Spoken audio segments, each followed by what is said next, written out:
Hi there, everybody. Welcome to another episode of the Cloud-Based Mayhem. Really psyched to bring you this show. For a long time, people have been asking me to get Adél Honti on the show. She just got third overall, not in the women's, but overall, down at the Colombian Open. She's only been flying comps for about 5 years, but has been flying since 2004. And in all those times between 2004 and the comp years, maybe got like 100 hours. Just, didn't really get it, didn't really understand what all the fuss was about. Loved flying, but didn't really understand cross country. So she's got this amazing kind of bridge between, the kind of the newbies and the expert. And she's also super analytical. So we get into all kinds of real deep stuff on what makes a really good pilot and training, the kind of physical, technical, and mental aspects of it. Talk a lot about team spirit and, what the French and the Swiss and the Germans are doing, and compared to other teams that don't have the funding for that, is that are kind of a requisite for success. All kinds of technical stuff on how to fly fast and how to score well, and but just also how to enjoy it. And I got all the conversations we have on the Mayhem have just made me a better pilot. I love every one of them. I cherish every one of them, but I think I got more out of this talk than any of the others. So you're really going to enjoy it. Before we get to it, a few little things of housekeeping. Josh Heater sent me these really cool, super, super, super lightweight signs. Cross Country Magazine's making them as well, but they're these little things you can stuff in your bag that pop out. They're made of this real thin but durable fabric that just says pilot needs a ride to car. Don't need too many of those in the Alps, but for those of you that fly in really remote places, I find that goes a long way rather than just hitchhiking. So I've got a few extra of those to give away to you, our listeners. In the past, we've done all kinds of fun challenges and that kind of thing, or reviews or sharing it. I don't have a way to single it out. So just do something cool with this podcast, share it with your friends, or share it with a group, or do a review and just make sure I've seen it, and you'll be in to win one of those and ship one off in the end of next month or something. So get started right with the season. The other bit of housekeeping is it's spring for those of us in the Northern Hemisphere. Things are going to start turning on here again, and this is always a time of the year where we see typically, statistically, a lot of accidents because we're not real tuned up. We've been skiing or doing other stuff for the winter, and spring thermals can be pretty sharp. So just make sure you've gotten all your reserve and rescue gear totally in order. Take it easy in the beginning, take it slow, take your time, get your SIVs under your belt, make sure you get those stalls dialed before you really go for it. Just, the season is long, but it's really short if you go out and get hurt right off the bat. So take it easy, folks. Be conservative, dial it up as you know how, but don't overstep how far you know where to go. So, anyway, just a quick reminder to be careful. It's spring. That's when things go wrong.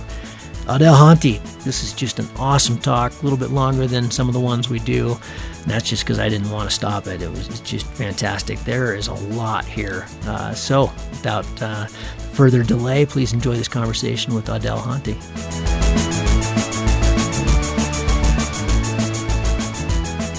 Adél, so great to have you on the show. I've been dying to talk to you. We've had many, many, many requests, and it was kind of timely because when I was down in Australia hanging out with Chris and some of your fans, I guess you'd call them, you were crushing down in Colombia. And so usually I would ask our guests to give a little bit of their history in paragliding. We're going to get to that, but I thought we might start a different way this time with you and just have you tell the listeners a great paragliding story, whether that's something that you did yourself or you saw or you heard, or what's kind of the craziest, coolest, wildest, neatest thing you've done in the sky. I'm very, very honored to be here. So thank you so much for inviting me. I really love this podcast, so it's absolutely great to be in it. And I was thinking when you asked that I have a recent story. It's actually from Roda, this competition, a couple of weeks back. I heard so many stories about fires and, how dangerous they can be, but I never actually experienced that myself. And in this competition, it was not prohibited to fly in the fires, and we had some weekdays. So there was this day which I think decided for me that I ended up on the overall podium, which was really surprising. I was really elated to fly so well. And I think if I have to put my finger on it, what was the deciding factor, then I would say that one single decision when we went into that fire one of the last days. And it just started as like a normal 1.5 maybe, and we went through it once already. We did a turn point, the final one, and on the way back we stopped there again because the whole weather was just really dying. It was all shaded out everywhere, and we had like 15 or 20 more Ks to go. So we saw it as really the last opportunity to raise or get some height. And it was very mellow at the beginning, but I guess I just didn't see how quickly it turned out to be something very dangerous. Well, I was in the leading gaggle with Brad Gunuschio, with Krisha Berlinger, and we had Caliche from Colombia, awesome local pilot there, and myself. And I think there were a big group behind us just coming into that fire as well. And I saw Krisha Berlinger coming up with maybe a 5 or a 6 meters per sec, lift. And it looked also steady. So I remember pushing the bar with all I had going in it. And I was already in the lift, but the moment it just hit me, I was elated and I was shouting to Krisha like, yoo-hoo, that's it. We're going to make it to go. And then we're going up. We have like 2-3 turns. And what I didn't see, because it was so dark in the smoke already and we had black things flying all around, I didn't see that he was riding this bubble. It was like riding a wave that behind him, this very frightening and scary black smoke was growing because the Pacific wind just picked up and the fire started to burn like crazy. So I didn't see this bubble coming up below him, but after a couple of seconds, it hit us and it was like a washing machine. I remember, thanks God I did an SIV already on this wing because I had everything you can imagine. All the collapses to the left, to the right, going behind me, in front of me. And I even installed the open side in a collapse once. So I had a spin. I did everything. So I was telling myself with all I had that I've done this before. I'm still in control. But I was so scared. And there was one moment when the glider just disappeared. I don't know where it went. But I remember having that doubt,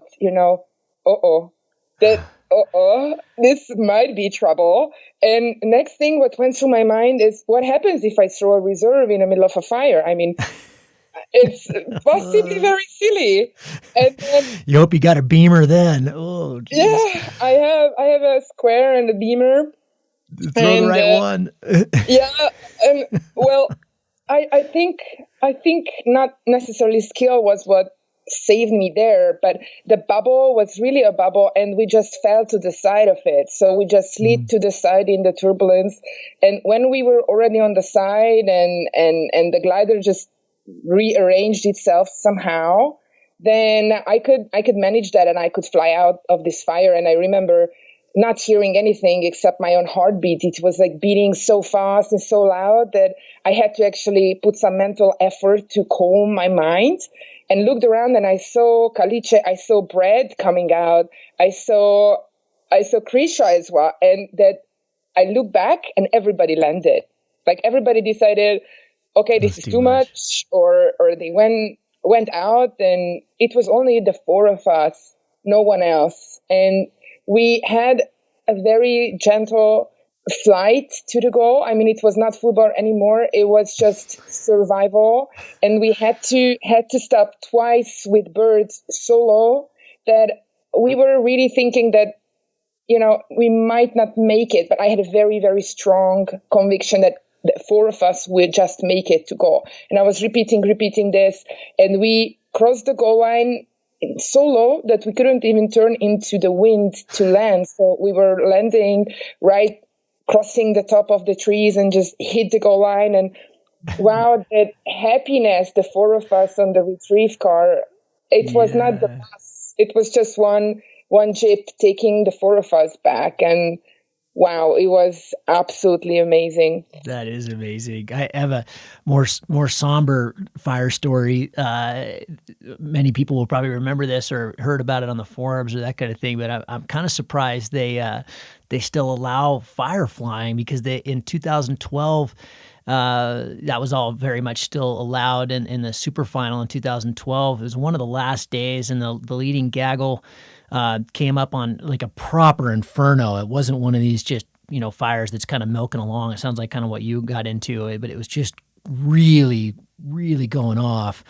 And a bunch of guys were low, and it was like a proper column, like the definition between clear sky and black was just like a line.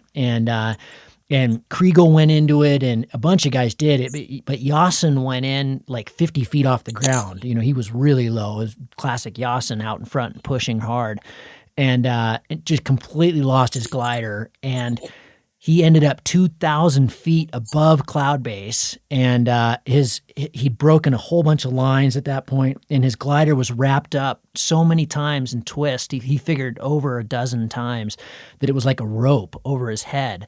And so as soon as he kind of came out of this insane lift, Kriegel caught it. He had to full stall 3 times, and Kriegel had it on his instrument. It went online, a picture of it. He was in 20-meter climb. It was just like proper scary. And anyway, Yasin went to throw his reserve and realized, oh my God, I can't throw it now. I might land back down in the fire. So just like you, he just kind of waited for a couple minutes, under this kind of rope over his head. And then finally he threw. And the next day at the task briefing the next morning, Luc Armand got up, and he was almost like in tears, just really upset. And he just like, listen, I don't come to these things to watch my friends die. We're not doing that anymore. We're not going to be cloud flying anymore. That's it.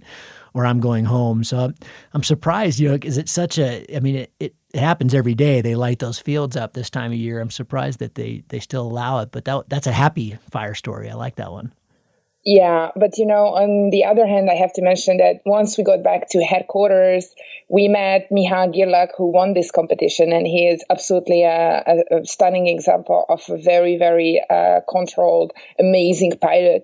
And he told us that he was leading this whole comp, but at that point, when we went into the fire, for some reason, he was a little bit behind us, and not by much, maybe like half a minute, but that was already enough that he saw how crazy it was all turning out, and he decided not to fly into it.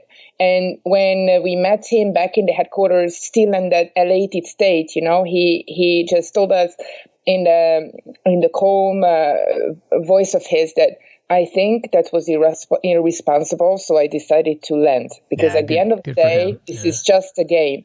And it is so true that this is just a game, and we are fighting for virtual points. We are not getting anything out of it. We are not going to gain fame or money, or there's nothing at stake. And we are really playing this game with our friends, and taking it too seriously is not just good for the ego, but it's terrible for the health as well. Yeah, I couldn't agree more. I mean, that's a common theme on the show, and when I give talks on the road and that kind of thing, I constantly remind no one will remember who the super final winner is 2 years from now. It just doesn't matter. It's just a game. It's supposed to be for fun, and when you do something stupid, then it's no fun.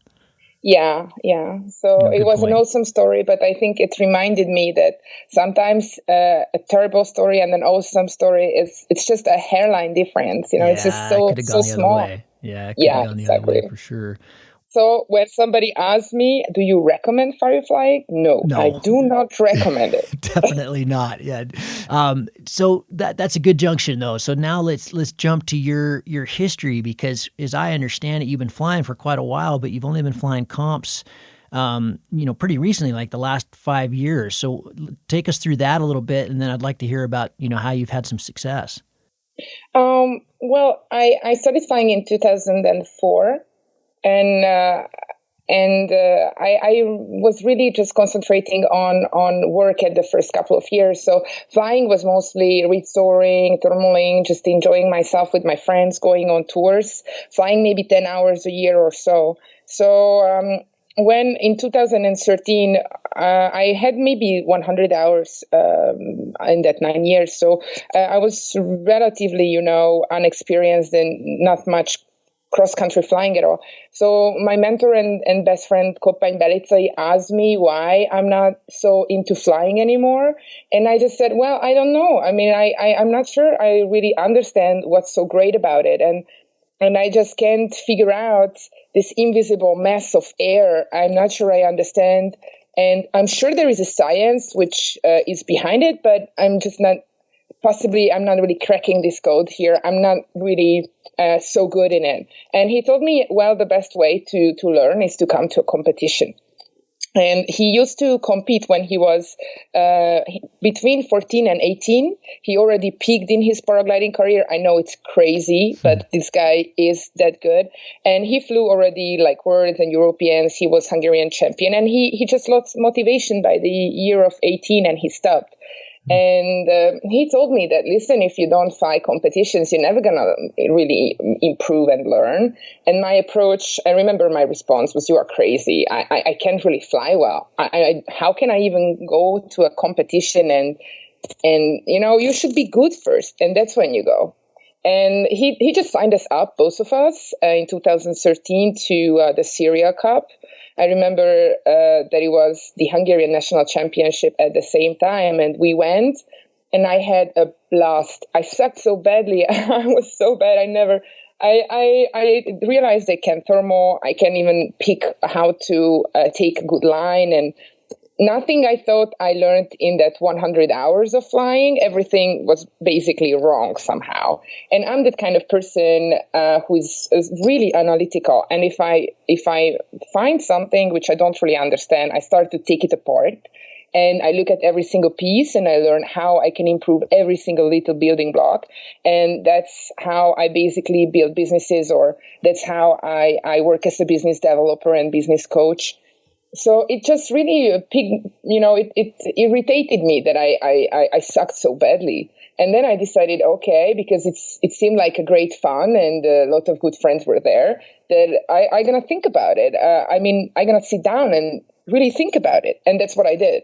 And I went to a couple of comps the next year, but I was still kind of busy with work.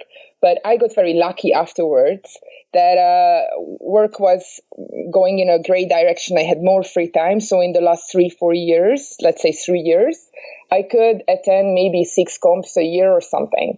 I really don't have much time to free fly during the year, but all my holidays I try to organize around competitions. And I think I worked out a method which really worked well for me. And now I just have a great time every single time I go. Like now in Roldanillo, I learned so much, and it's amazing how well I can benefit from paragliding, not just in a flying sense, but it's integrated. I'm changing as a person. I see the development in my business, how I'm assessing risk, how I look at opportunities, and also my personal life. So it's, I think, the luckiest decision I've ever made. So that's I'd like to apply your analytical thinking to how you've approached training. You mentioned before we started recording that you kind of broke it down into 3 categories: physical, technical, and mental. Talk about that, because it's only been 5 years, but what we often hear is that, one competition, so 1 week of comp flying is really worth 1 year of free flying in terms of the training and what you're going to learn and just having all those different pilots and mentors. But we've heard that. So how have you kind of applied, how you live your life, how you attack business to flying? Well, I remember attending this course 2 years ago. It was about business development and how successful business people use sports psychology and the methods in sports psychology, what Olympic athletes also use.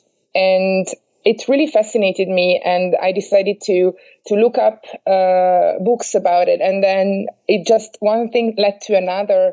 And I ended up talking to this amazing woman who wrote a book about mental trainings, mental strength. And she told me to, as you mentioned, break this sport down to physical, technical, and mental areas. And the first exercise she gave me was sit down and write down a couple of points for each category, which I think is very essential to be successful.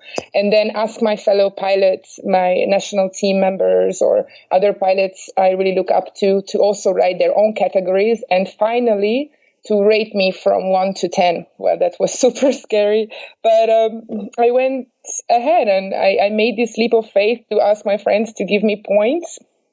And they gave me very honest, but I was so grateful for the ratings, because for these honest opinions, I could see the areas where I really needed to improve more, where I had to go deeper into some areas.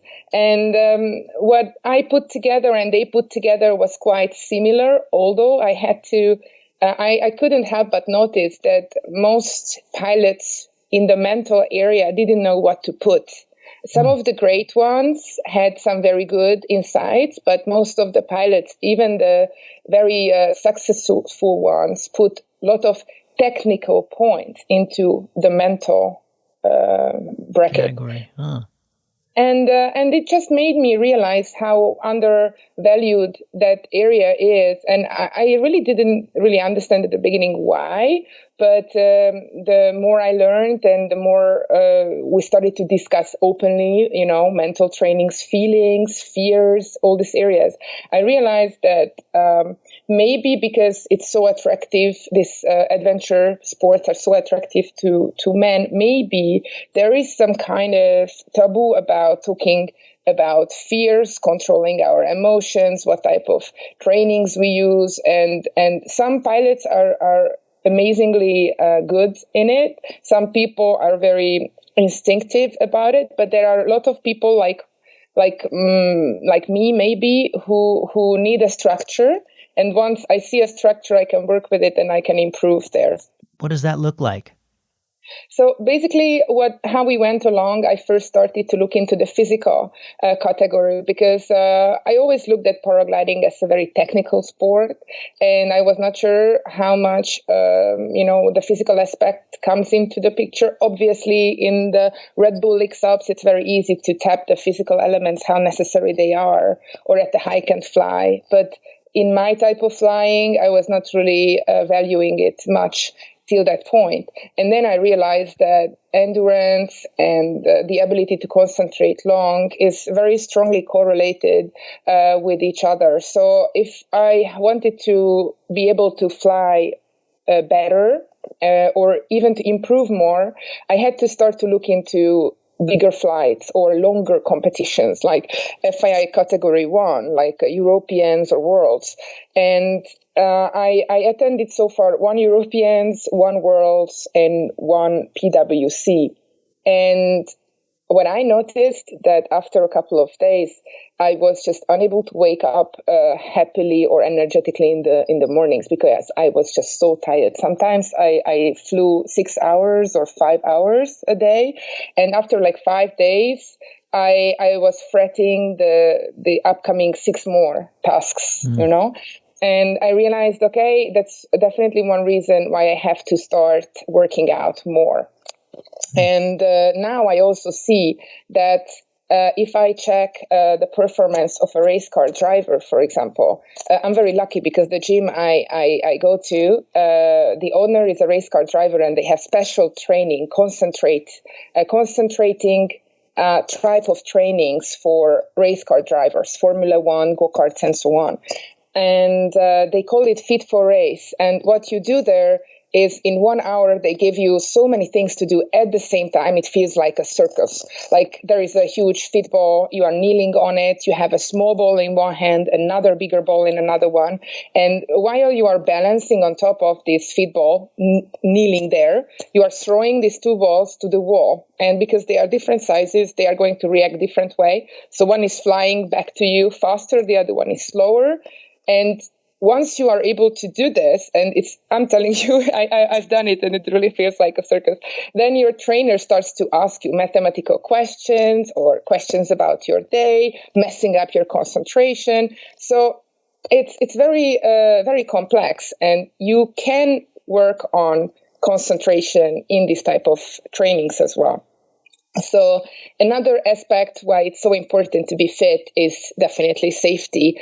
For me, when I started to fly two-liners 2 years ago, and I went to my very first SIV with a Mantra 6, and ever since I've done it also with the Zeno, I realized that I can be very compromised. My safety can be compromised after a couple of days flying at a competition.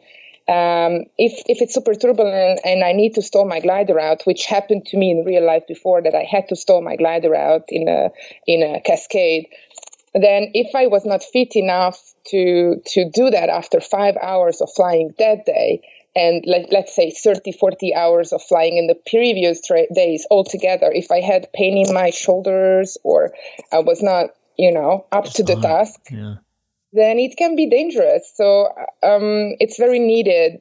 And also, even if we don't get to that point of stalling a glider, well, working the bees for hours in a very turbulent air, it's not so easy sometimes. And another thing is that I used to fly, now I fly a big comp harness, so I don't find this that important anymore. But when I was flying a smaller harness, I always felt that I was sitting on the top of a football, using my whole upper body and hips, controlling my glider. And sometimes I felt that after some days of flying every day for 5 hours, that I had muscle pain everywhere, my stomach, my back, everywhere, my legs. And it's not just the harness setup necessarily, but, all that little balancing movements.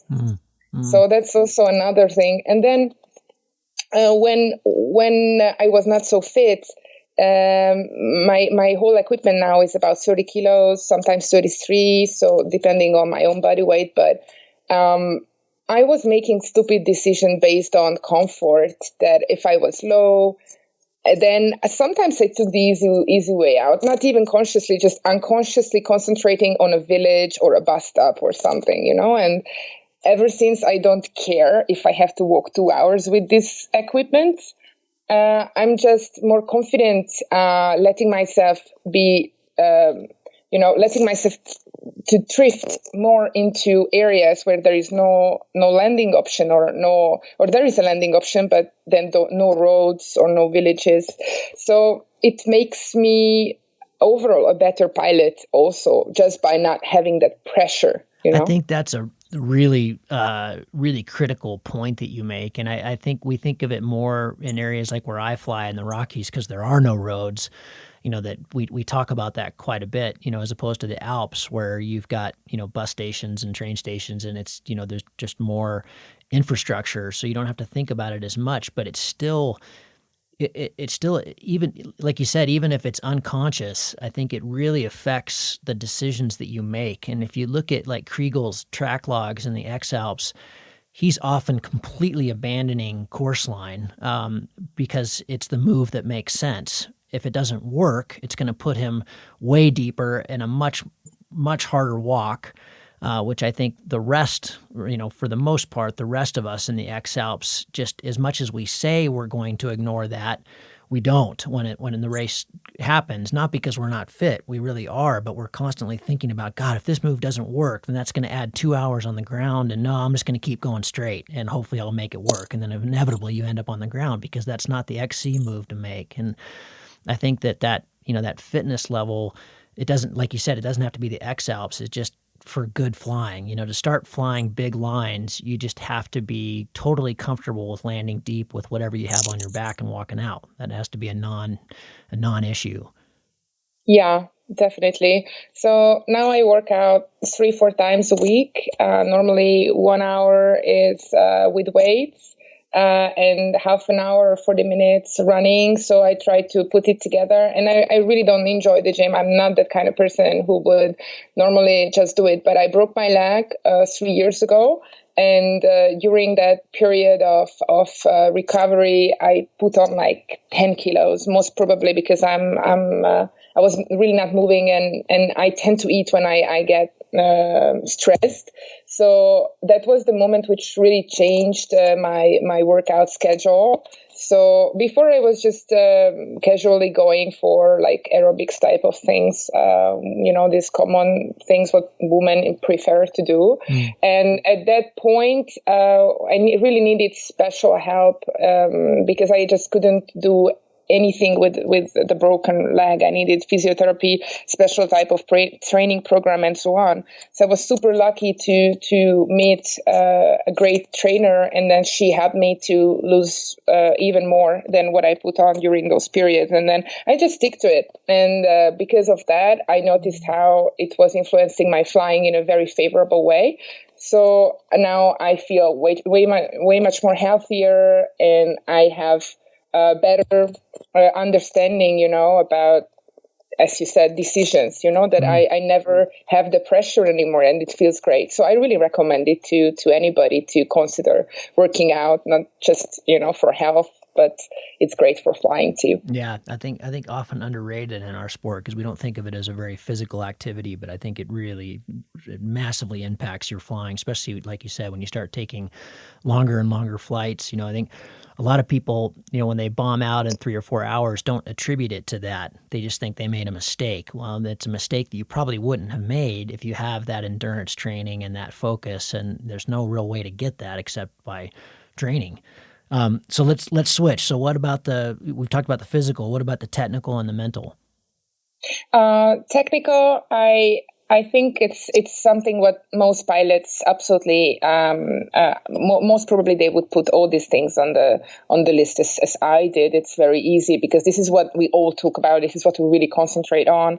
So it's understanding the instruments, the maximum capacity, what the next nav boxes mean, what type of data they gather, and then understanding the capacity of a glider. So SIV trainings there should be mandatory, although in many countries they are not after a while. For example, in my country, we have to do it once to pass the pilot exam, and never again. It's not mandatory. It's optional. And if I really look deep into, the type of flying I studied to do, then I think it's very reckless to assume that I can learn everything about my glider just by flying it. Because, the polar curve, the positive aspect of it, from minimum to maximum, normally if I really push a lot, I can understand it. But, stalling it and the negative aspects, flying backwards and stuff, it's not going to happen unless I go over a lake and really train. So I think that now I'm flying a Zeno, and I'm considering moving up in the future, but I think that I will have to really start doing some acro, although if I'm not an acro pilot and it never interested me. I look up to pilots who do it, but I'm not the type of very adventurous person to be attracted to this aspect of flying. But I feel that this is getting mandatory. I cannot ignore it anymore, just for safety. Yeah, I think like climate change, the whole magic 350 number. That's the number I hear from the acro guys and gals all the time is you've got to do 300 stalls before you consider that you know how to do stalls, and that's a lot of stalls. That's way more than one SIV. Where you're going to maybe get 3 or 4 on the last day. That's really actively working on it, where it becomes something that's as easy as your most basic maneuver that you just don't even think about. It doesn't raise your blood pressure. I recently gave a little talk down in Mexico, and of the whole audience, no one had done 300 stalls, and so I think it's and pretty much everybody in the room were flying comp gliders. So I think it's a real hole in our sport, regardless of the country, regardless of the certification. Yeah, last year I was very lucky to join the BPRA, the British Paragliding Racing Academy in Annecy, and we had a great trainer, Fabian Benko from Flyo. And he told us that just doing it once a year, it's better than nothing, but it's very close to nothing. Yeah. So he recommends us to get maybe a older B glider or something, and start pushing our boundaries, and whatever we already know to do, we can thermal up high and start doing some stalls, and even over the ground start practicing, because it should be something that whenever they wake us up in the middle of the night, we can do it. It's like changing gears. It should be that natural. Yeah. And that's what all the French team is doing, and many of the other great teams are doing, practicing all year round. So I think this is the next step for me in my personal development, for sure. Yeah, we're having Fabian on the show next week. I can't wait to talk to him. I've been trying for years. We gave a film. I did a film, I think 500 Miles to Nowhere, at his shop in Annecy a few years back. So I've been friends with him for a while, but that's going to be terrific. He's got some great thoughts on not just SIV, but Vol Biv and everything. So he's a great personality. I'm excited to talk to him.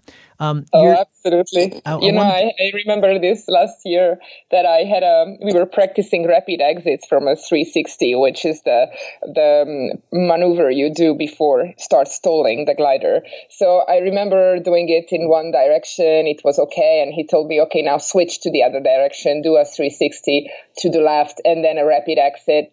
And he teaches people not to catch the dive too fast, because if you do, it's not the point. The point is you let the glider shoot forward so aggressively that it's nearly too much for you. And I was practicing that, and I messed it up so badly that I had a giant collapse, a twist, and then it looked very bad. But then I could somehow manage it, open it, and I heard him on the radio, and it's on video. So whenever I think about him, then I hear this sound like, woohoo, let's do it again. Yeah, he's always smiling. It's great. Yeah. I love his energy.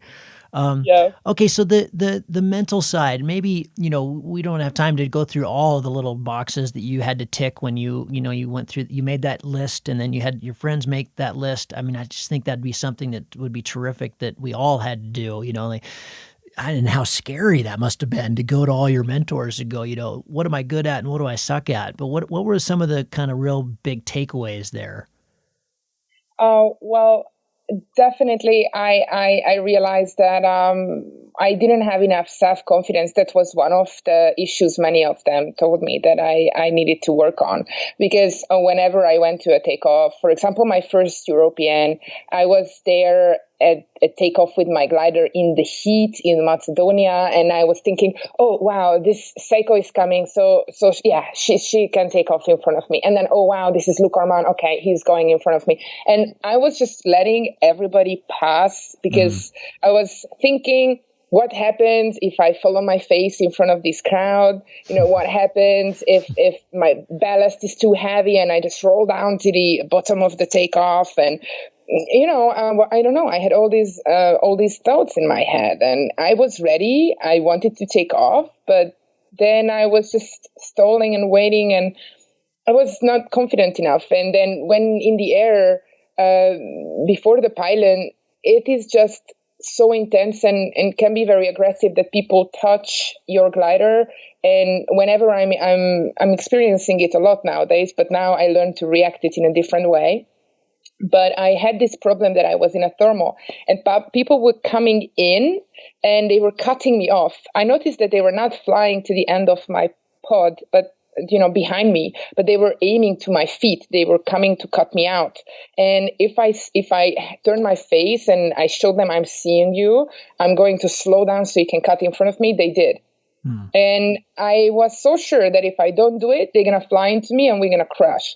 And then after some training and after realizing what's happening, I learned to deal with this. And what I do now, I signal them that I see you, but I'm going to ignore you. So I keep on my pilot beware. Yeah. I mean, I'm not turning away completely and not watching them. I just give them a sign and I really clearly turn my head there. Sometimes I even signal with my hand that I'm going straight. So I'm not going to do anything. You can make your decision, fly into me or you fly behind me, but I'm not doing anything else. And it changes how, if you are self-confident, it changes how people see you in the air, how they react to you. And there is, I'm not saying it's bullying, but it's if somebody is very sensitive to these kind of things and very polite or unconfident, then it can happen that people cut somebody out of their molds. And so I think lack of confidence is like the major difference in the folks who do really well in flying and not. I mean, if you're not majorly confident, you don't have that whole kind of Bill Belcourt concept of bringing it when things get rough and unstable and sketchy and you go land, versus the pilots that just are like, yeah, man, I got this and let's keep going. So, how do you train that though? How did you kind of, okay, everybody says I lack self-confidence. I'm imagining you didn't just start being more aggressive in a thermal. You probably had to do some, meditation, or what did you do to start kind of changing that aspect of your inner self? Well, first, I read a couple of books about sports psychology, because this is really universal for all sports. There are a lot of advices to learn. And because we don't have the type of training methods like in Hungary, the Olympic swimming team or the water polo team, they all have their sports psychologists, where in paragliding, we are kind of self-teaching ourselves. So I turn towards all this material which is already out there and accessible. We were just not, I was personally not using it before. And I realized that paragliding is not an 80% technical sport, but it's an 80% mental sport. I mean, for me personally, I'm talking about my personal experience. Yeah. And whatever I could improve in the technical aspects, like learning, to take off better with the heavy ballast, learning meteorology instruments, capacity of the glider, throwing the reserve parachute, G-force trainer, all these things I did to technically improve myself, and physically the trainings I've done, it was only improving that 20%. So even if I was already quite okay, it just made a very small difference. It did a difference, but it didn't make a huge difference.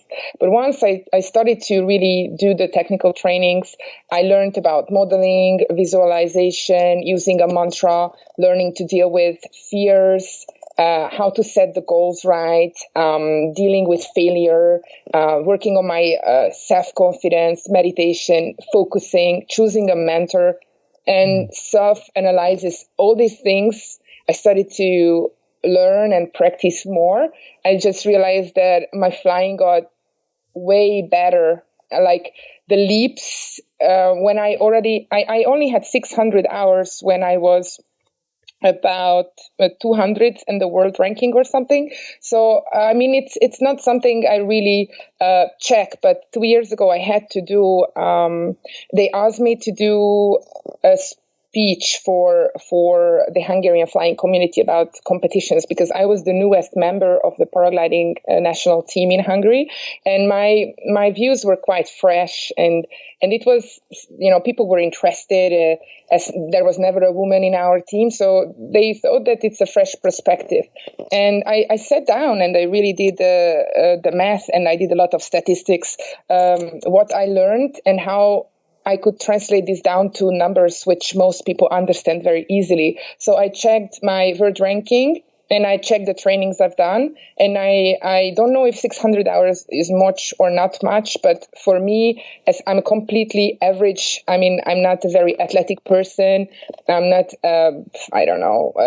anything special or an acro pilot or anything. My point was at this lecture that regardless of your age, your sex, your weight, anything, everybody can do this, everyone. So paragliding is for everyone. I think it's a sport where we've got a huge diversity. And if you start using the methods I personally learned and they work for me, maybe there's something for you as well to take away and do. So that's what I noticed, that psychology is huge in this sport. And how one thing I started with was reading about the flow theory from Csikszentmihalyi Mihály, who is a Hungarian psychologist. And I think many people know this theory, but they not necessarily translate it down to paragliding. So what I did was looking at this chart. And for people who don't know this or not familiar with it, there are two axes. The epsilon is challenges, and the X is skills. And when somebody learns paragliding or any adventure sport, then normally the skill level is very low, but the challenge is high. So the anxiety level is also very high, and the fear is there. But once we start improving and our skill level is improving as well, we can set higher and higher challenges. And once we reach a right amount of skills and challenges, we enter a flow channel, what Csikszentmihalyi calls flow, that mental state when time just doesn't exist. Time is not a factor anymore. We can work, we can play with our kids, we can do adventure sports, we can paint paintings, compose music. It doesn't matter what we do.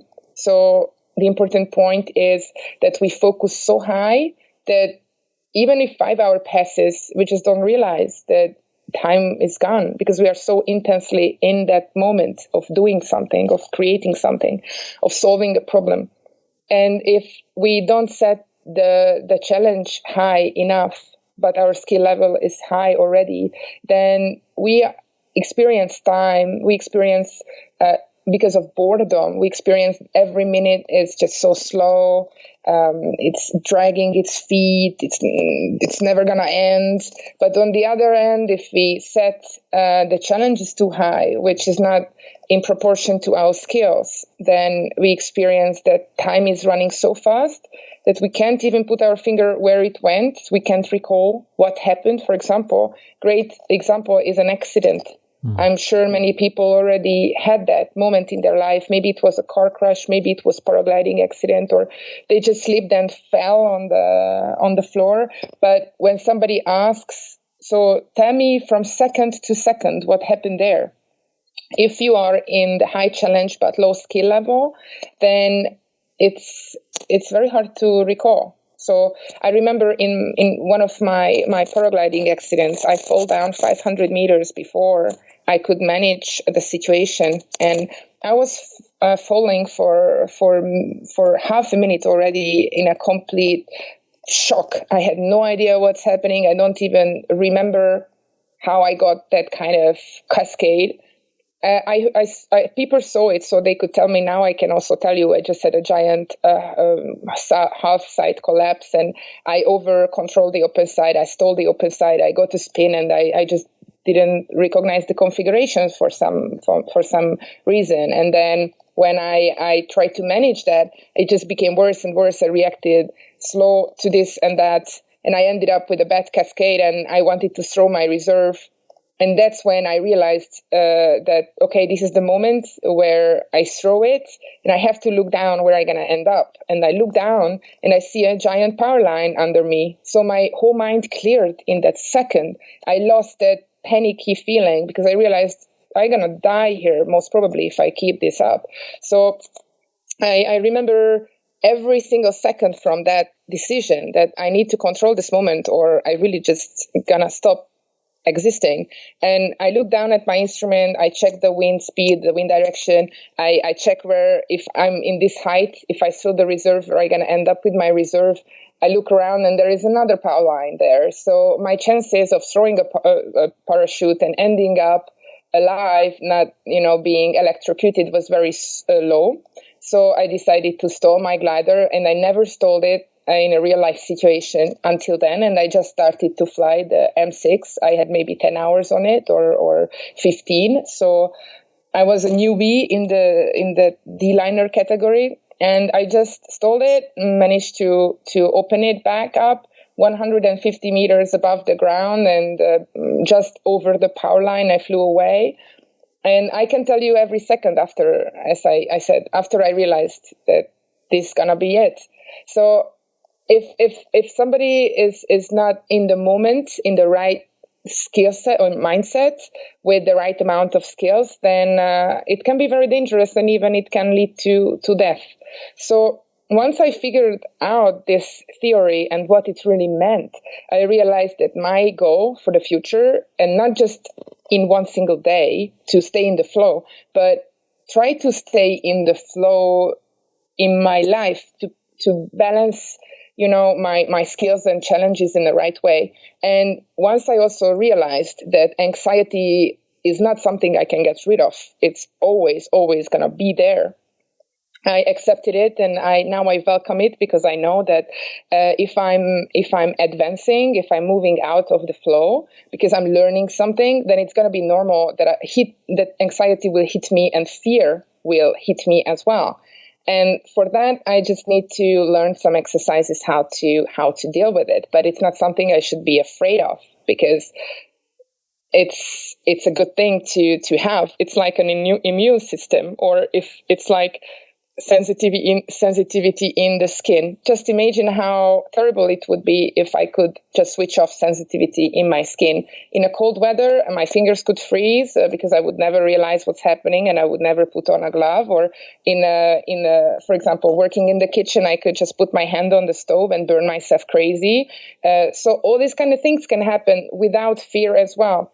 And an example, what I can name here is Jeb Corley's top wingsuit pilot, who was talking about his fatal crash not so long ago. Near fatal crash.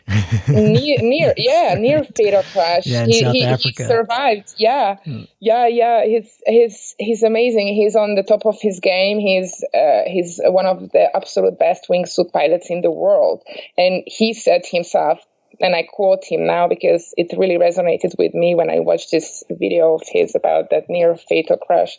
He said, "I made a big mistake. I lost fear." Fear is super important, because without fear, you will die. Yeah, let's talk about fear some more. As soon as you talked about Jeb, I used to do a lot of whitewater kayaking, so very, very extreme, steep, creaky type stuff, and big waterfalls and that kind of thing. And my partner for a long time was a guy named Theo Berman, who went on to be a big Red Bull kayaker, and he literally, we did a kind of a study on the two of us at one point. He literally did not experience fear. So for him, it was all, he wasn't doing it for the adrenaline rush and for the excitement of that. For him, it was all very technical. It was about nailing really difficult moves, and he would visualize it, and he was incredibly gifted as an athlete. But I haven't talked to him about this, so I don't know this for sure. But I think he quit kayaking also because it became, you can imagine it wouldn't be very fun either without fear. I mean, it adds that zest. It adds what we need to be excited about something. But it also, as you so deftly point out, it's also what keeps us alive. Without it, we would make very stupid decisions.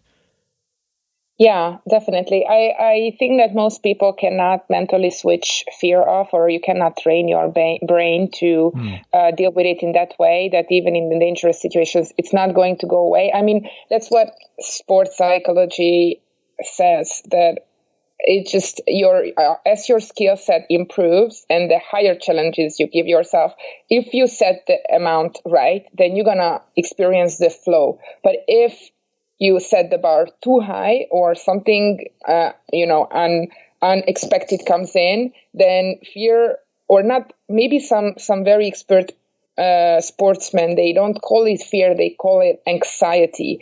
Like now, I noticed many times that if my body is reacting in a certain way, my breathing speeds up, I sit up in a harness a little bit, so my shoulders are getting closer to my risers, then there is something going on. I noticed that I'm getting anxious. So it's not necessarily a freezing fear, but and it can happen for many reasons. It can happen because the air is very bumpy, or because I just got a collapse or something, but it can also happen because I'm very low, for example, and I'm close to bombing out. And that's not the bad type of fear. I'm not afraid of dying at that moment, but I'm very afraid I'm gonna bomb out, and that also affects how I make my decisions. So definitely not in the flow if you're in that state of mind, are you? It's when you're suddenly really tense, that's about the worst you can possibly fly. Yeah, so I do many mental exercising, and I listen to music to conquer these situations, and they really help me to equalize my feelings and switch off these emotions, which can really bother me in certain situations. And what I noticed that in one simple flight during a day at a competition, I'm okay, let's say 60-70% of the time, and I'm anxious maybe in the rest of the time, not all the way, but let's say if it's 70% okay and 20% anxious, sometimes the 10% is actual fear or spikes in my pulse. It can happen. And I'm actually aiming to keep this ratio up, because I think this is how I keep improving. I'm pushing myself to learn new things. Otherwise, I'm just flying in my comfort zone and not learning much. And there's nothing wrong for me to be scared sometimes, and I'm very often am. I'm not ashamed to admit that sometimes I'm shit scared, but I learn to deal with it. I manage it, and I overcome it. And as a person, this mental trainings really changed me. And I noticed that in business, I'm not struggling so much with the what ifs and what's happening if I make this decision. Am I going to lose much money, or these kind of fears I have. I'm learning to manage these way better ever since I'm training in sport. So it has a great effect. Also, my personal life. Sometimes I have anxious nights, or I can't sleep for a week because I'm dealing with a big question.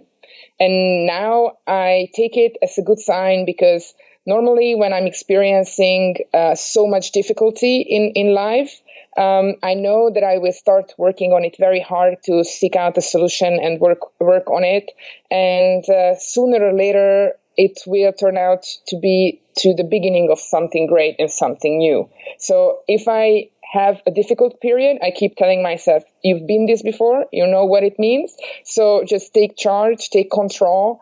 And instead of feeling this anxiety and uncertainty, just start doing things one by one. Just concentrate on the next little mini goal. Only tomorrow, what you're going to do. And I'm so grateful for paragliding, because it's really made my life so much more exciting, and it keeps teaching me new things. So I'm excited, for the next couple of years, what they're going to bring. Listeners, if you're as intrigued by all of this as I am, I can tell you that Adél has graciously provided a very elaborate email with tons of links and drawings to the epsilon graph that she talked about, and some of the books. And so all of that will be in the show notes. So when you get done with this podcast, listen to it again and then go back into the show notes. And if you want to check some more of these resources out, I can tell you some of the things she's already talked about are some of the things we've been studying for the X-Alps, and it does make a ton of difference. Switching gears here a little bit. Well, actually, I want to go back briefly to the technical side. When you and I talked before we were recording, you had a kind of an interesting experience with a very good friend of ours, Trey Hackney, down in Colombia with gear. And I think he would admit that he's a bit of a gearhead. I'm on the opposite end of the spectrum. I was dealing with a harness down in Menorca, and I had to ask him all kinds of probably very infantile questions because I just don't pay attention to that stuff very much.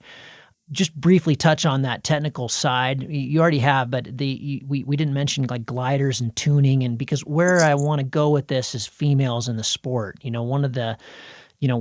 One very real disadvantage is if you're not a big person, you're light, you have to fly a smaller wing. They just flat out don't go as well. So, but talk about Trey, and then we'll get to that. Yeah. Okay. So let's start with how this whole thing, happened.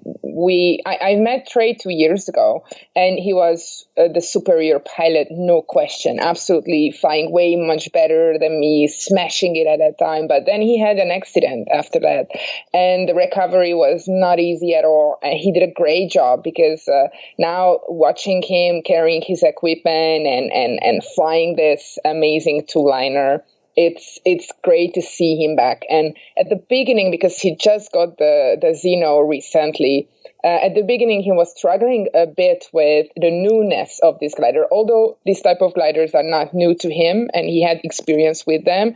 Just this specific one was, not so familiar. And I flew the Zine already for a season. So as I like geeking out on equipment, and he absolutely adores, going into the small technical details and tuning it to the maximum effect. We had a lot of great conversations about it, about harnesses and what to do with the Zino. And well, the first day he just approached me saying, Adél, I have to admit there's something with my glider because you just passed me by on that long glide and I was just staying behind and I don't understand what's happening. What do I do wrong, or can you look at my stuff?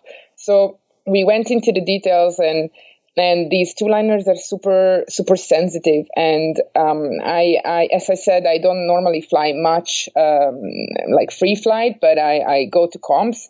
I hear other pilots talking a lot about it, and they told me so much information. And one of the most valuable information I got away with is even the smallest asymmetry between the lines can really cause a big difference in performance. So I take my glider in every 40, 50 hours for checkups and tunings. And the guy in Hungary, Gábor Turi, who is the ozone dealer, he has a very good approach. He's not just checking the lines, but he's really, really looking at the whole picture, checking the angle of attack. And if he finds some irregularity or anything which he doesn't really comprehend, and it's not according to the book, then he contacts Ozone directly and he sends the measurement data and they discuss what is the best setting, which is the closest to the factory setting for this glider, and how they can really take the maximum effect of this equipment. And I took my glider to him last year, complaining that on full bar I have to touch my glider and I have to always control the right side a little bit because my glider is just turning to one direction always. So I need to always brake the right side a bit. And I don't know what's happening, but sometimes I get a little ear collapse on the right side.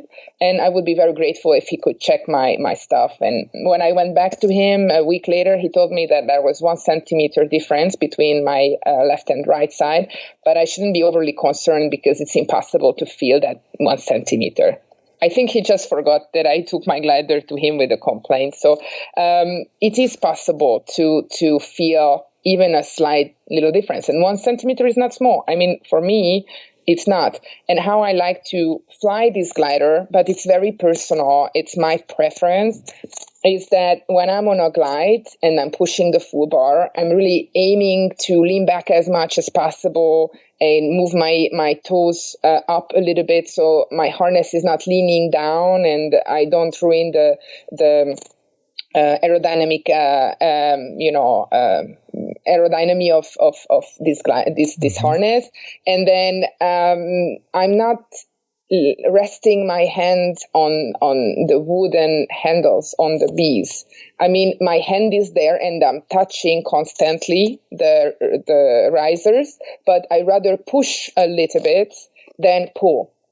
And I think since I stopped resting my hand on long glides, because it's very comfortable, and I used to just keep my hands down, not controlling necessarily, but resting the own body weight of my hands, and that slowed down my glider maybe 1 or 2 kilometers per hour, depending on conditions. But it's very, very small, but it is a difference. Yeah. So I don't touch it, but I keep my hands, I don't pull it, but I touch it. I keep my hands there. I even push it a little bit. And whenever anything is coming, I'm ready to catch it. I'm ready to act.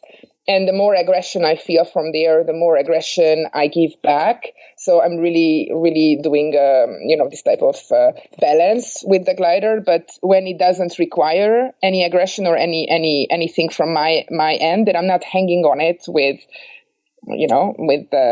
my hands. And I think that in this way, I can feel everything. Even if there is a very small asymmetry, I can feel it.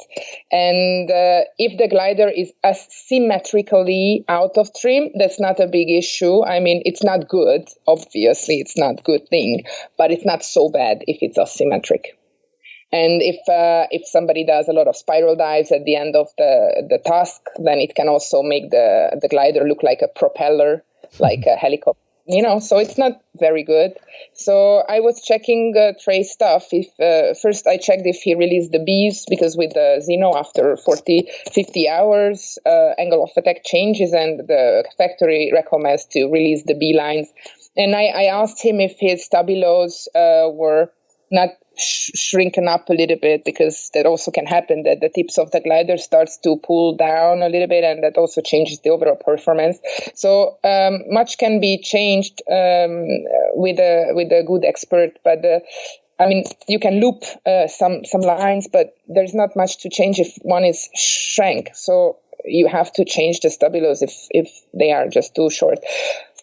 And these things I checked with him, and we started with the glider, because my first thought and feeling was that it must be the trim. But then it turned out that Trey moved up a glider size I was not aware of. He started to fly XL size. And once he told me, I was asking, okay, so what is your takeoff weight? And he said, the amazing thing about the Xeno, everybody told him fly it on the top, but he flies an L size, which the top is 125 kilograms. But in the US where he flies, he experimented with it, and he realized that it's a great glider throughout the whole weight range, and he prefers when it's lighter, so he can really feel the air, get the nuances. Even when he's low, close to bomb, he can really sniff out the air better and find the thermals, which in his type of flying, because he normally flies by himself and he takes amazing lines and he flies so well, it's a great attribute. But in comp flying, having a too light glider is not favorable. I personally very prefer to fly at the very top.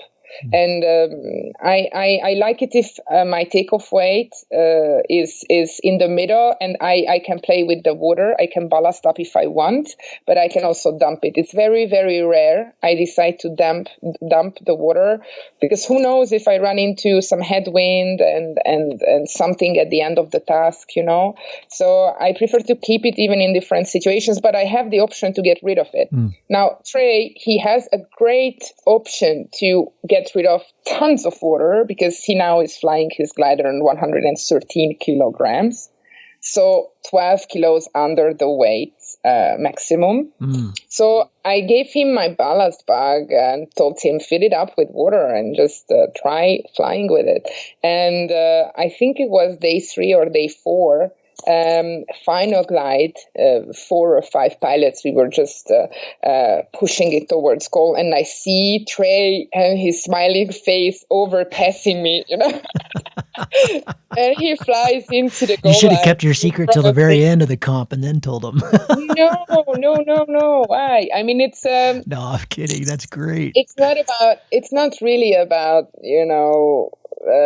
competition in that fierce environment. I know, it's more absolutely. It's all, we're all there to support each other. When we were traveling down to Roda, there were some problems with sanctioning the event. Everything was figured out at the end, so it was all happy feelings and stuff at the end. But at the beginning, there was some uncertainty, and I was talking to many top pilots in the town. Are you coming? Are you coming? And they were, we're not sure if you will do it, because there's probably not going to be points. And I was telling them, you have to come. It's going to be fun. That's why we are here. This is our holiday, and who cares? Just let's have fun, enjoy ourselves. And somebody said something which I don't know who it was, but it really stuck to me, and it's so true. A pilot told me, yeah, Adél, I see your point now. It's not so fun playing in your little sandbox all by yourself, is it? And it's so true, It's it doesn't matter where I end up at the competition. It's more important that I fly with people I can learn from and I can have great fun with, because it's boring otherwise. I mean, we are doing it all to have fun. That's the ultimate goal, to have fun and to learn. So I don't mind, because I ended up just a couple of points in front of Trey, but I'm pretty sure that if he could fly more, then he's the better pilot. So, we don't care for this ranking, because deep down we all know who flies how well, and we had a great flight after the comp. Three of us, Christo, Trey, and myself. And we flew for 6 hours down in the valley and back to Zarzal, and it was amazing. And it was never about who pushes out front and how much do you lead. It was working in a team. And in this competition, this last one, I felt several times that we were just a bunch of friends on an excursion exploring this beautiful valley and flying. And when it was difficult, we were low in the valley and it was shading out. We all gathered together and we were helping each other, finding the core, coming up. And yes, it's a competition, but in another hand, it's a great game. So I was very, very happy that he could figure out, because this was just a very small thing, the wing loading aspect. Yeah. So he could figure it out, and then we moved on to geek on the OD and instrument setup. And the next day level. we were just talking nav boxes for 2 more days. So excellent. that was I love great. it. I love it. Well, I'm sure that gave him a big smile for the rest of the week. I'm sure he appreciates that very much. Adél, tell me a little bit about team spirit, because I've had some interesting talks lately. I was just down in Australia hanging out with Dave Snowden, and he's been real instrumental, him and Brian Webb, about kind of putting together all the Australian squad and the Australian team. They put together a great team for this year's Worlds. But it's something that a lot of the countries that don't have the financial backing, that France and Switzerland and Germany do, and also just the numbers of pilots really struggle with. We all, like in the U.S., we kind of have to do it on our own. And we don't have a coach. We don't have really any kind of even club that that really gets behind those kind of efforts. It's a very independent thing here. So talk about team spirit, because I know that's something you've invested some time in.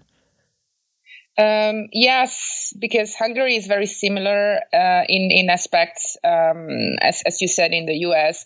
We don't have much money for this sport, and everybody is learning individually. And we have a national team, but we can't really talk about real team spirit or coaching. And although we have amazing pilots here, somehow sharing the knowledge and coaching each other is not our strong point. So I was at the CIVIA conference in the beginning of February in Porto, because I'm the sport diplomat of Hungary there. So there is a yearly plenary meeting, and we travel there once a year and talk about rules of paragliding and how to improve the sport and such things.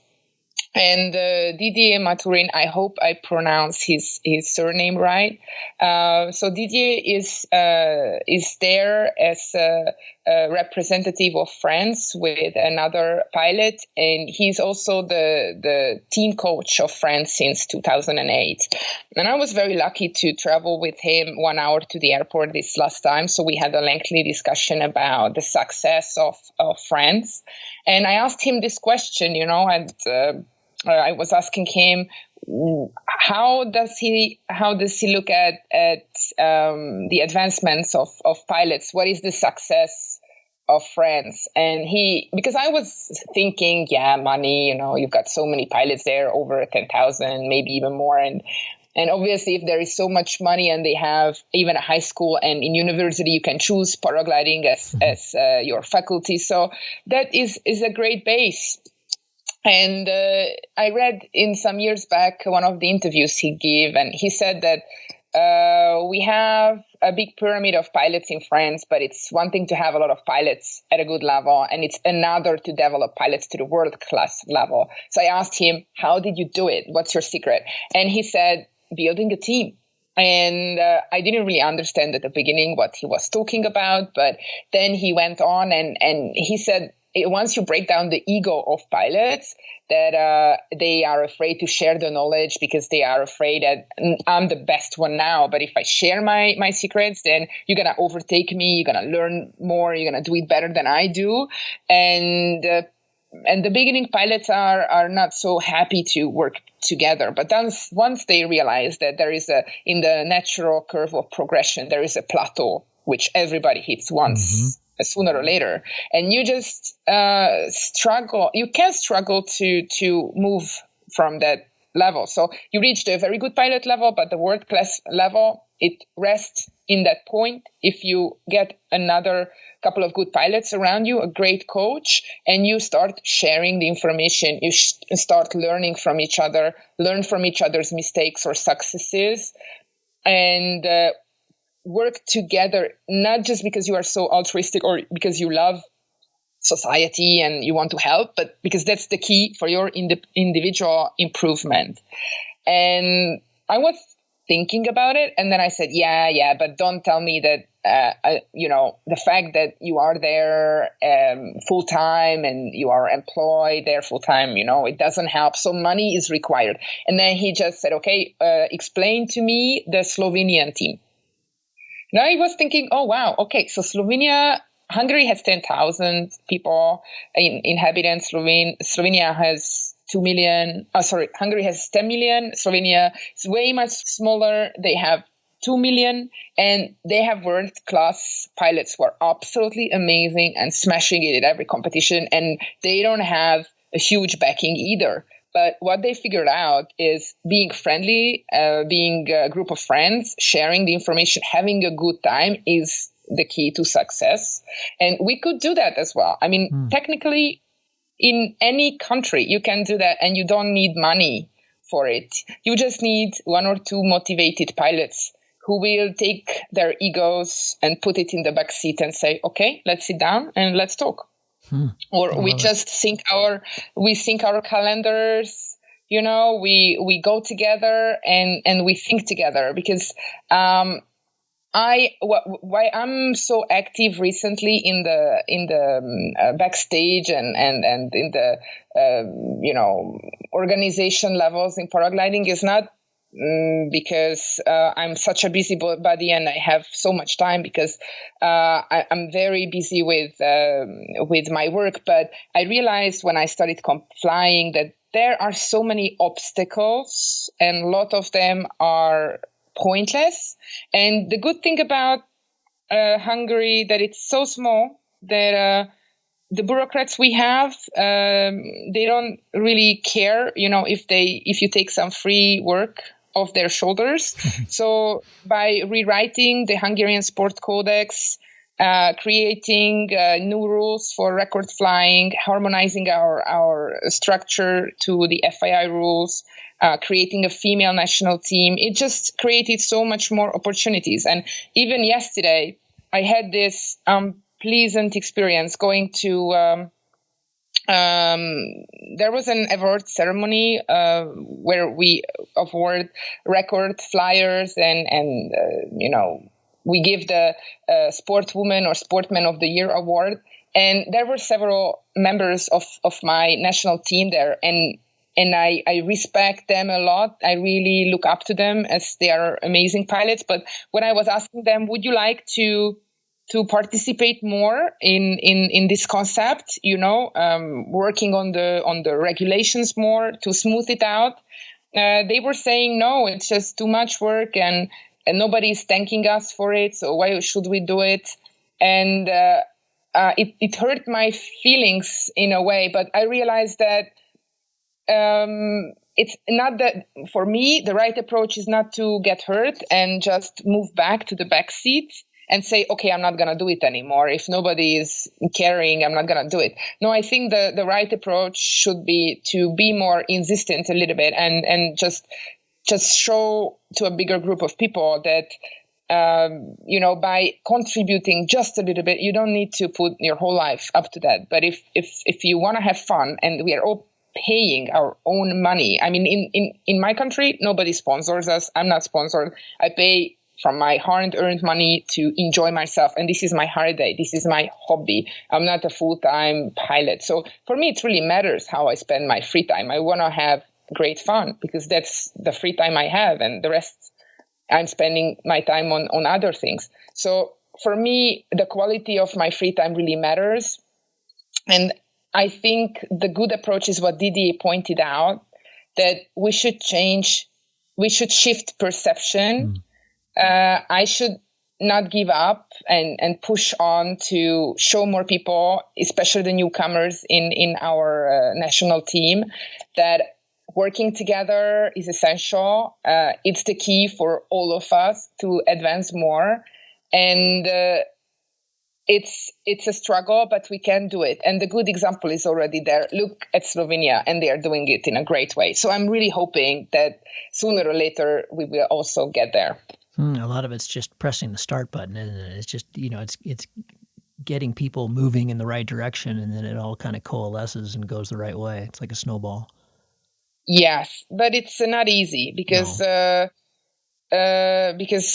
being a first, it doesn't matter what area in life it is. It's sometimes very challenging and emotionally challenging, not just technically, And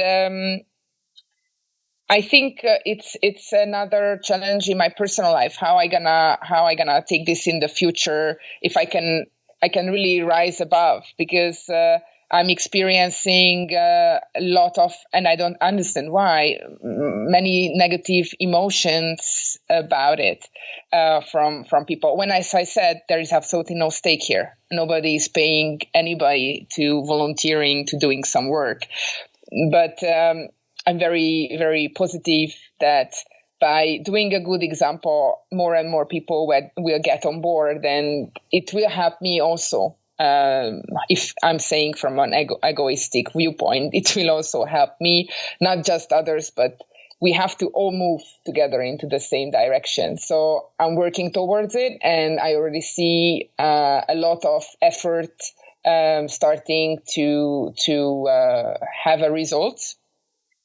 So I'm very excited. I think in a couple of years we should, if we talk about it later, then I hope that I will be able to say that we are. Yeah, we'll have a nice follow up. Women in sport. So we've had some women on the show in the last kind of year, and there's been some really interesting perspectives on this. I'd love to get yours, because you talked that was one of the things you kind of would love to talk about.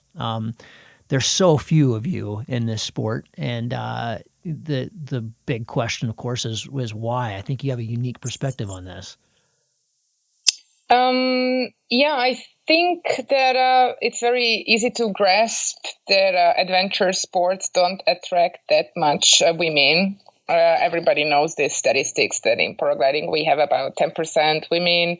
Actually, a little bit less. I think it's 8%, but it's easier to do the math with 10%, so let's use that number.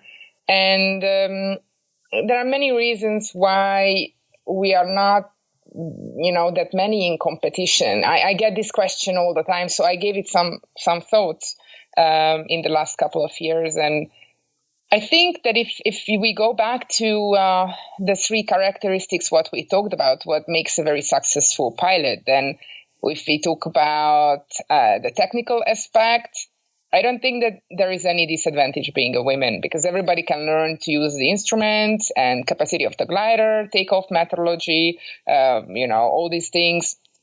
So I think that here it's not a gender issue. It's more like, personal, how high your IQ is, how much you analyze things, how much thought you put into it, how many hours you learned your methodology, and all these things. So the technical thing, it's not gender related. I mean, I don't see any issues there for women. And in the mental aspect, when we talk about these methods, dealing with fear, modeling, visualization, learning mantras, goal setting, dealing with failure, self-confidence, meditation, learning to focus. I don't think that women have here any issue either. It's not a gender thing. It's more like, how your brain works, and it's very personal. One person can really learn a lot in these trainings. Another one who is not so adventurous, maybe less. So I think we can also prove that theory or hypothesis, I guess, because we look at Lori Genovese, who just got sixth in the superfinal, and Seiko and Claudia and Nicole, and there's been if like you said, if it's less than 10% are even participating, and you've got those women and more doing really well, winning PWC tasks, doing sixth overall in the super final. I mean, that is unbelievable. yeah. And so I think yeah, okay, continue, because that's kind of proven, I think.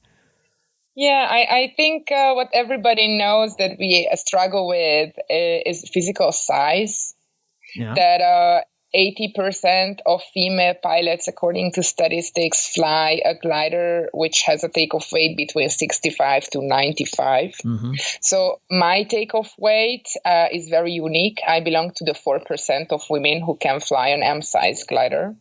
So it's true that there is some disadvantage there, but it's the disadvantage of small pilots, which is more female belong to this category, but also small male pilots have the exact same challenge, that if you fly an XS, Enzo, or Boom, or whatever CCC glider, that's going to be more aggressive and it's going to have a worse performance. It doesn't matter what brand it is, it's just the facts. It's not possible, even if glider manufacturers would love to do a very safe XS size and a very brilliant one, which outperforms all. It's just physically not possible. Yeah. So if we are there, and then you could ask, why the hell do we need the female category at all? I mean, if you don't have any disadvantages and then we are exactly all the same, then why do we need this? And I have to tell you, I went a full circle on this, because when I studied paragliding and started flying competitions, I was super inspired watching women succeed. And just by not being buried in the numbers, having that spotlight for the female podium was very inspirational for me. And then later on, when I started having some success and I could experience standing on that podium myself, then I started question, because as I said, I fly an M size. I'm 185 centimeter tall, which for Americans is 6.1. So I'm not an average size of woman at all. And by saying that, it doesn't really feel right to me when I'm standing on the podium on the top and there are two girls standing next to me who are like 50 kilos together. So, it's just, I have a problem with that also. And I was thinking about more weight categories, that maybe that's all more fair and it's better. And then the more I traveled, the more I saw, I started to go back for being absolutely for the female podium. And my reason is that I realized that there are some issues what we don't really discuss. It's the numbers game again, that if there are only 10% women, then if we check the odds of brilliant, that if we check that there are 130,000 pilots worldwide, from which 10% are female, then we have 117,000 men. We have 13,000 women. And if we assume that there is one exceptional from 10,000 who is a genius, who's very, very good in what the person does, then we end up with 11 men and we have one woman. So fighting for a super final podium. It's 11-1. Yeah, it's just, and that it amazes me that there are even 2 women in that 10, So I think what you are saying is very true, that it's just the numbers, that it's very hard to put their exceptionally good ones from a way smaller crowd. So that's one reason which I would say that puts a reason behind why we need the female podium. And another one is that in many societies, especially in mine, I see that we are not there yet. We are not completely there where gender equality is not an issue anymore, because we are just so equal. We still have some differences with salary, and when men are already able to have that type of freedom to travel, women might start it a couple of years later.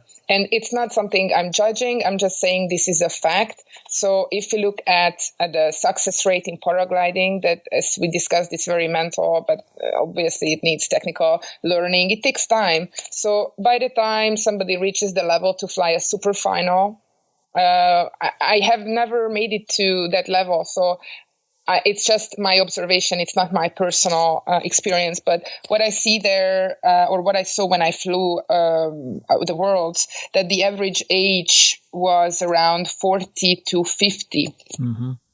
So if we take this into consideration, that women can start comp flying late in their 20s or early 30s, or even later, then it's already a childbearing age. And if they want to have a family, then they only have a couple of years to try out the comp scene, or they never even make it there, because before they just advance to that level that they're going to be that good, they have children. Mm-hmm. And I don't know if the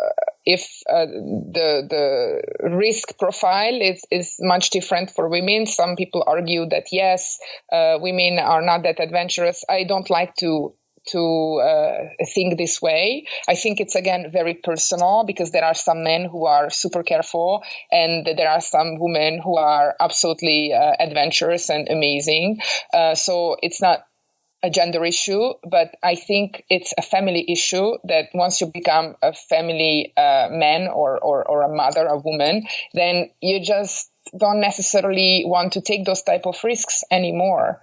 Because if you have 2 small babies at home, then racing a CCC next to rocks, all that type of flying, we discussed that it's a big game. We do it for we don't even get a bunch of money doing this. We all do it for personal gain benefit, for the love of it. So why would somebody want to take that risks when there are small kids at home? So I think it's a valid issue to discuss that women don't have that much time to succeed. So our career curve or career path is way shorter. So I think that's a good reason to say that some positive discrimination in this area is not necessarily a bad thing. It's actually something which inspires a lot of people, and not just the women. It inspires men as well to push more, because I talked to many of my friends and who I started to fly with, and they say that sometimes when we go to an event together and we all are in the same, we form our little team and we fly together, I also inspire them, that they see that it's so rare for women to fly, and they see it as a challenge for themselves, and in a good way. So we really enjoy flying together, and it's a healthy challenge and competition between friends, So it's something which is an opportunity, and this is how I would like to look at it. I love it. Yeah, no, I think that's a good way to look at it. I think it's pretty insightful. Adél, final question, and you gave this to me. I can't claim credit for this, but you wanted to talk about wanderlust, and I want to talk about it just because I love that word so much. Talk to me about wanderlust, and then I know we've been working at this for quite a while, so I'll be mindful of your time. Yeah, we discussed it a little bit before we recorded it, because it was always something which fascinated me. You know, why some people are so drawn to travel or adventures or adventure sports, and some aren't. And some of my friends, longtime friends, started to call me the crazy one, or, you know, the adventurous one, and all these labels I didn't really like in a way. And I asked them, I don't understand. You enjoy seeing the world as well. So what do you think is the difference between us? And the more we tapped into that topic, the more I realized that in a society as a whole, we have different type of roles for people, and many people are inspired, or they are happy and they feel comfortable if their future seems stable, and that's a very normal feeling. That's what I can totally relate to. But there is a smaller group who feels restless if everything is too stable, everything is too you can calculate your future for years ahead, you can see where you're gonna be. For me, because I belong to this group, if I feel a bit uncomfortable, not suffocating, that's not the right word, although I heard some pilots saying that, more like I feel, there's no challenge there, there's no fun there, it's too easy. And I think that that small group of people who can really go from the extreme to the average traveler, and there is a big variety there. This moves the society forward. We need a big group of people who can keep the society stable, but we need a smaller group of people who are willing to jump off cliffs, willing to go to the moon, willing to explore new lands, and they are always curious, but the mortality rate of these people is way much higher. So it's a good thing that they are the minority in the society. But for health of a society, it's very important to have this group of people. And it's no judging. Both of the groups are essential to have. And whether you belong to one or the other, both of them are great. Just figure out where you belong. Because if you stuck into your 9-to-5 jobs and you hate what you do because you keep dreaming about doing something more, doing big travels or experiencing some adventures, then don't be afraid to make a change, because by that leap, you can find fulfillment and happiness, and there's nothing wrong with you if you keep feeling restless and you don't understand why is it that I always need to go, and wandering around. Adél, what an absolutely thrilling conversation. I feel like I just got to inhabit your mind for a little while, and I would like to do that more. I'm not sure you have the space. There's a lot of really neat things going on in there, but I just learned a ton. Thank you so much for sharing all of that. I think we're going to have to do an episode 2, a part 2 to this at some point after I get to fly with you somewhere. Chris Bamford, a very good mutual friend of ours, he promised me that this would be enlightening and a lot of fun, and he was dead on. Thank you so much. I really appreciate it. Thank you so much for being here. I really enjoyed it. And I'm looking forward to flying you soon in the US or in Europe if you're coming over. There's an open invitation. We've got a cabin in the back, and I think Sun Valley is one of the greatest places to fly in the world. That's why I'm here. So yes, please, let's do that. Thanks, Adél. Thank you so much.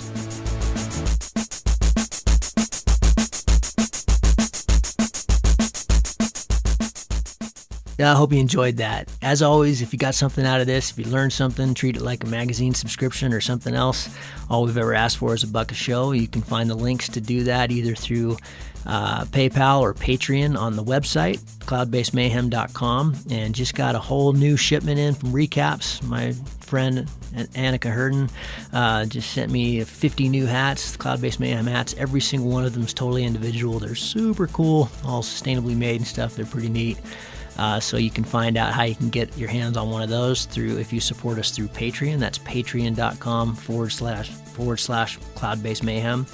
I mentioned at the top of the show the signs that Josh Heater sent me that Pilot Needs Ride to Car. They're really cool. If you want to just go ahead and circumnavigate trying to win one, you want to buy one, there's a link up in the show notes for this show. Adél Honti, just go to thecloudbasedmayhem.com, find her show. There's a link there to Etsy where you can buy them for, I think they're $17 online on Etsy, and Josh will send you one. They're very cool. This is a listener-supported show. We're not doing it with sponsors. This is all just made possible by you. So thanks for supporting us, and we'll see you on the next one. Cheers.